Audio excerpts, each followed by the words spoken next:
If you think the raid in Venezuela was just about Donald Trump, or just about removing a dictator, you are missing the point entirely. You are watching the surface of the water while the tectonic plates shift underneath. What happened in Caracas wasn't a political stunt. It was a stress test of the entire global order.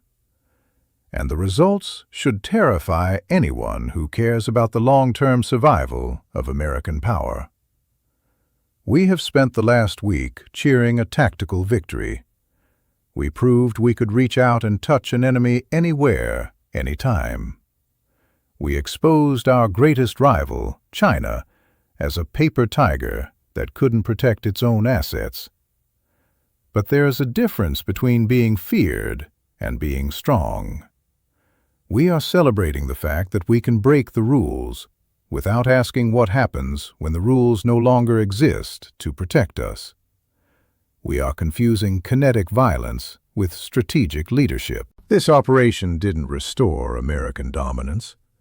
It signaled the start of a chaotic, coercion-based world where allies trust us less and enemies prepare for war. We are trading 70 years of institutional capital for a moment of adrenaline. Today we are going to look past the headlines.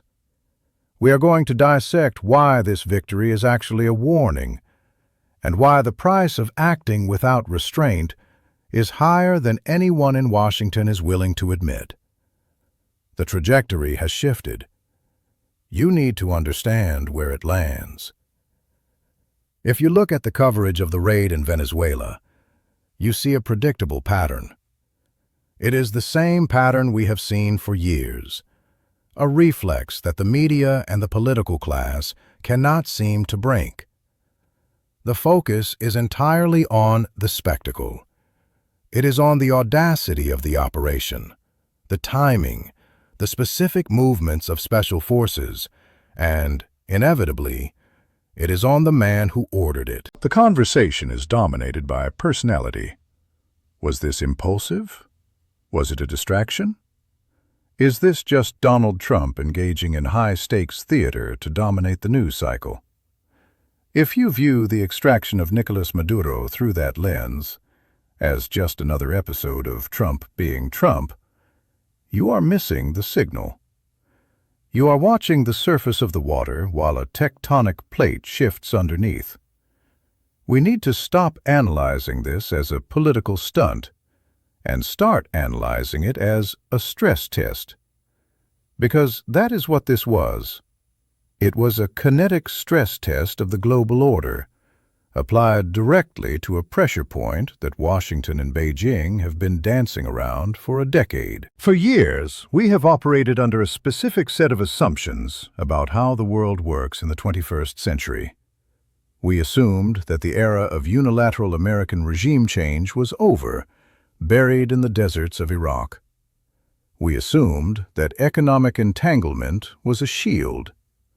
We assumed that if a nation like Venezuela entered into the orbit of a superpower like China, taking their loans, buying their surveillance tech, shipping them oil, that nation acquired a layer of protection.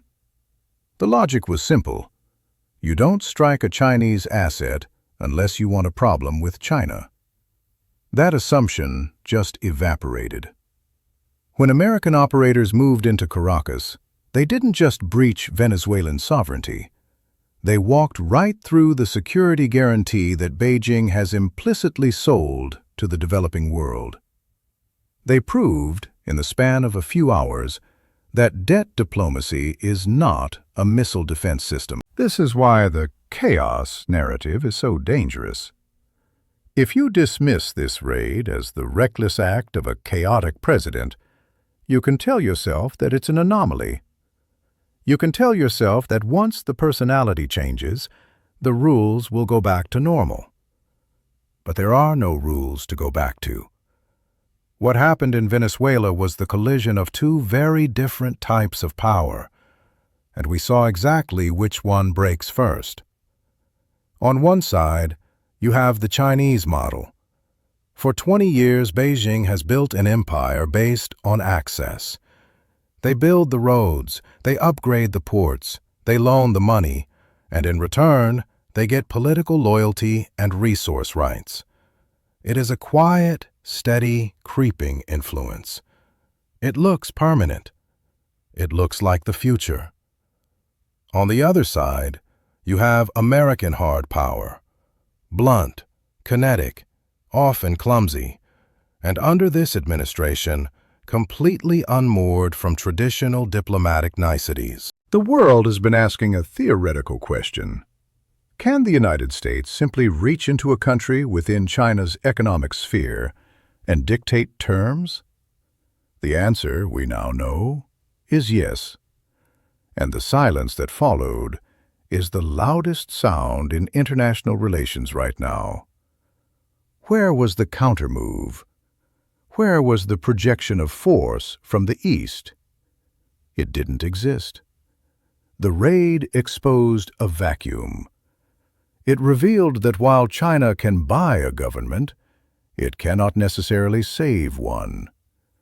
This changes the calculus for every mid-sized dictator and developing nation on the planet. They are looking at Caracas, and then they are looking at their own balance sheets full of Chinese debt, and they are realizing that the insurance policy they thought they bought is worthless against direct American action. So we have to clear the board. We have to strip away the noise about Trump's rhetoric, or the legality of the move, or the partisan bickering in Washington. Those things matter domestically, but they do not matter structurally. Structurally, a line was crossed. The United States demonstrated that it is still the only nation capable of global reach and immediate enforcement. It demonstrated that the boundaries of influence we thought were solid, drawn by trade deals and diplomatic handshakes, are actually incredibly fragile. This was not a random outburst. It was the moment the mask slipped. We are no longer living in a world managed by norms and economic mutual destruction. We are back to a world of raw capacity. The question is no longer, is it legal or is it polite? The question is, who can stop it? And as we just saw, the answer is no one. That realization is terrifying to the stability of the global system, but it is the reality we are now living in. The false frame of Trump the showman is gone. We are left with the machinery of American power, operating without a break, smashing into the illusion of Chinese control. And now that the illusion is broken, we have to look at what lies beneath the wreckage. Because if China isn't the superpower shield we thought it was, then the entire map of global influence is wrong. For a decade now, we have been told a very specific story about the decline of American influence. It is a story told in numbers, in trade deficits, and in infrastructure projects.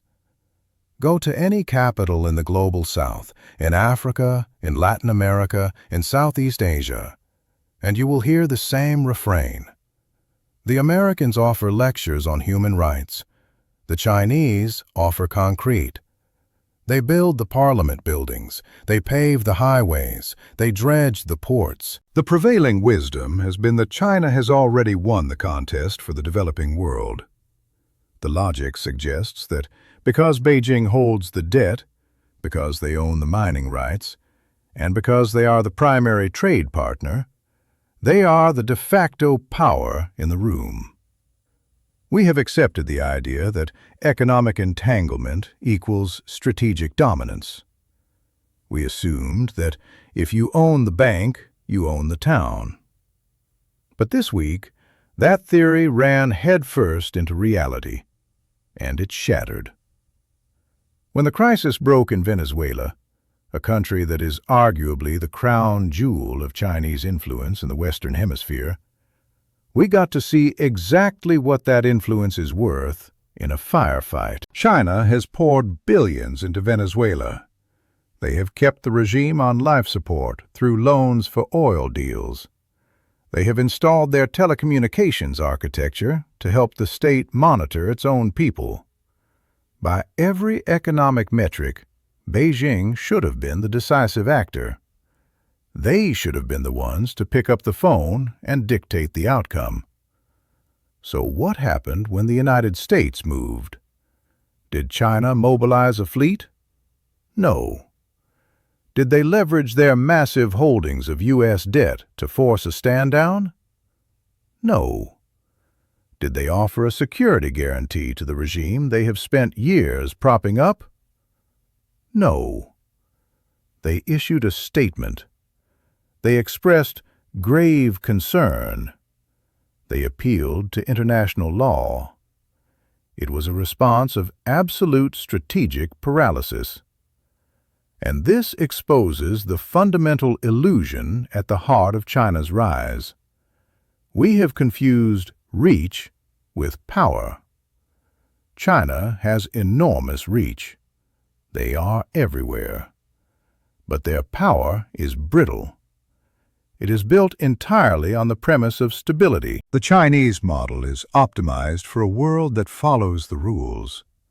It works beautifully when everyone is signing contracts and shipping containers are moving smoothly. It is a system designed for extraction and commerce. It is not a system designed for confrontation. What we just witnessed is the gap between a landlord and a sheriff. China is the landlord. They collect the rent. They own the building. But when someone kicks down the door and drags the tenant out, the landlord can't do a thing about it. This is a devastating realization for Beijing, but it is an even worse realization for every other nation relying on them. If you are a leader in the global South, you are looking at this and realizing that Chinese money comes with a fatal asterisk. It buys you infrastructure, but it does not buy you survival. The loans created dependency, but they did not create deterrence. This is where the math shifts. We have spent so much time worrying about the debt trap, the idea that China will seize assets if countries can't pay. We forgot to ask what happens when a third party, the United States, simply ignores the debt and takes the asset off the board entirely. The immense economic leverage China holds turned out to be useless in a kinetic crisis. You cannot throw a ledger at a Reaper drone. You cannot stop a special operations team with a trade agreement. We have to stop pretending that the playing field is level. It isn't. We have one superpower that projects influence through money, and another that, when it chooses, projects power through force. The raid in Venezuela didn't just remove a dictator. It revealed that for all its wealth and for all its global ambition, China is operating with a glass jaw. They have built a global empire of influence that evaporates the moment the temperature rises, and that implies something very dangerous. It implies that the only thing stopping American power is American restraint. And as we have seen, that restraint is no longer guaranteed. So where does that leave the global order? It leaves us with a hollow giant in the east and a volatile, unpredictable giant in the west. The illusion of Chinese control is gone. But what has replaced it is not stability. It is the raw, uncontested, and erratic application of American force. And that brings us to the problem we are actually facing. It's not that American power is gone, it's how it is being used. Let's grant the premise.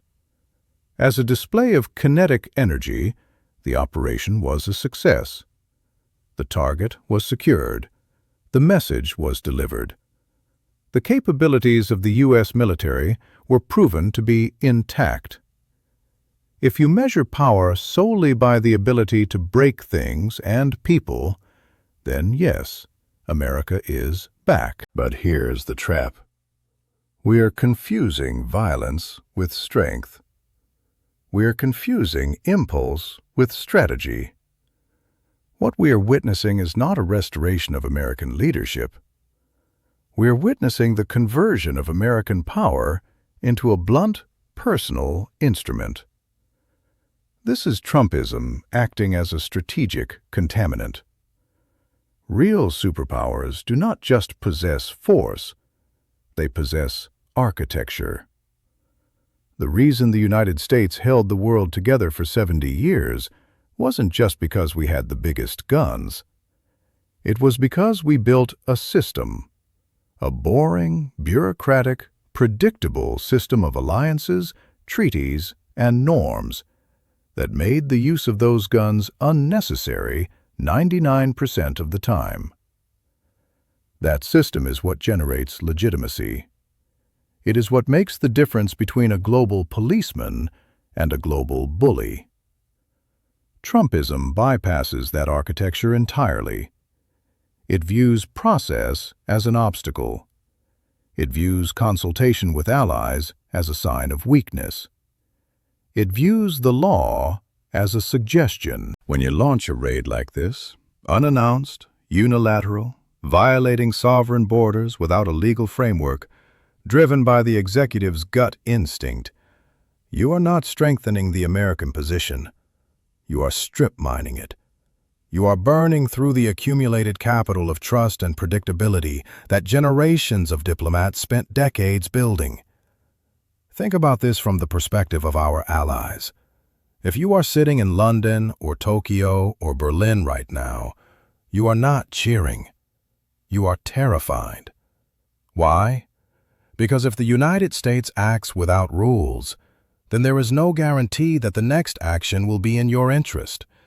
If Washington is no longer bound by process, then Washington is just a loaded weapon on the table, and nobody knows who it's going to point at next. We are seeing a quiet recalibration across the Western world. Allies are not rallying to us. They are hedging against us. They are realizing that they can no longer rely on American consistency.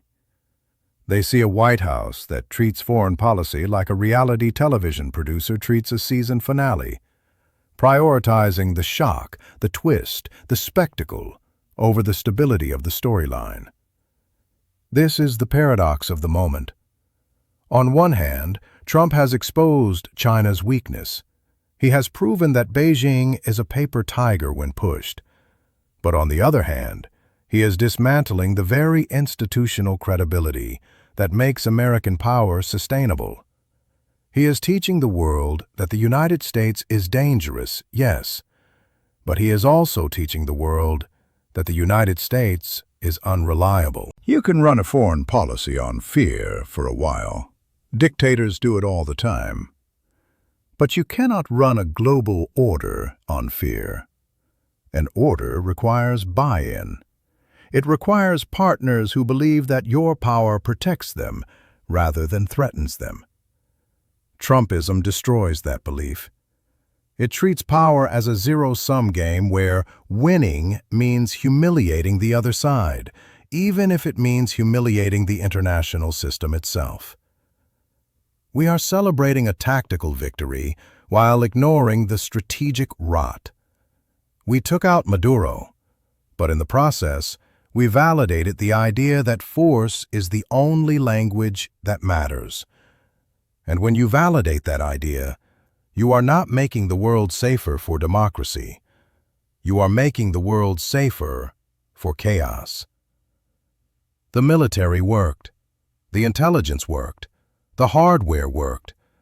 But the software of American power, the values, the restraints, the institutional coherence, is corrupted.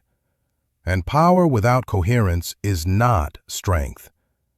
It is volatility. We have proven we can act, But we have also proven that we are no longer capable of leading.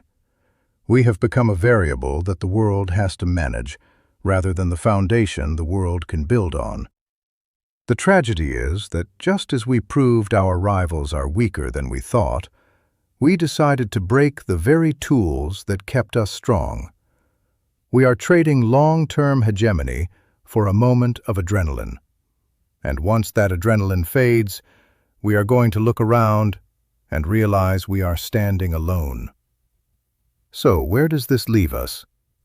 We have stripped away the illusions.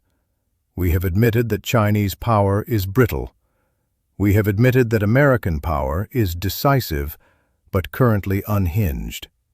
We have looked past the personality of the president to see the structural fractures underneath.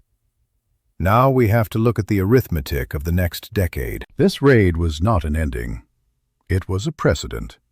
And in international relations, a precedent is the most powerful thing there is.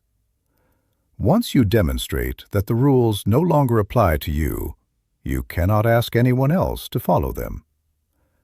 We are accelerating toward a global order defined entirely by coercion. Think about the lesson Beijing is taking from this. They have learned that their economic shield didn't work. They have learned that soft power is useless against hard power. They aren't going to surrender. They are going to mutate.